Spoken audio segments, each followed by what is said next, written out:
শ্ৰীযুত দীপেন বৰুৱা।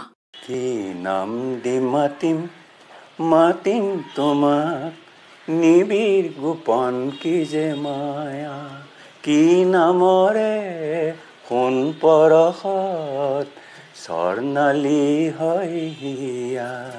কণ্ঠৰে অসমীয়া সংস্কৃতি আৰু দুবাহুৰ প্ৰতিভাৰে ক্ৰীড়াংগনক সমৃদ্ধ কৰা এজন বৰেণ্য অসমীয়া। জন্ম 1945 চনৰ 19 নৱেম্বৰত গুৱাহাটীৰ প্ৰসিদ্ধ লতাশিলৰ অভিজাত বৰুৱা পৰিয়ালৰ সৰ্বকনিষ্ঠ কিন্তু সৰ্বসফল সুমংগল সন্তান। কটন কলেজিয়েট, কামৰূপ একাডেমী আৰু কটন কলেজৰ পৰা শিক্ষা জীৱন। ৰাজনীতি বিজ্ঞানৰ স্নাতক।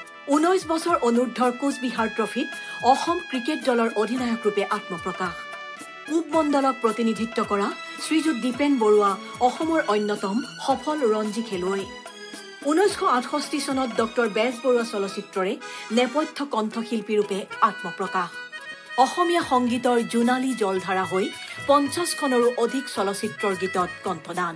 1968 চনৰ পৰা অসমীয়া চলচ্চিত্ৰ আৰু সংগীত ক্ষেত্ৰৰ অমৃত ধাৰা হৈ বৈ থকা দীপেন বৰুৱাৰ সংগীত সুধা পান কৰি জাতি আজি সমৃদ্ধ। জীৱনজুৰি জাতিক সমৃদ্ধ কৰা মহিয়ান শিল্পী দীপেন বৰুৱাক অসম সৌৰভ সন্মানেৰে বিভূষিত কৰি অসম চৰকাৰ পৰম আনন্দিত, গৌৰৱান্বিত।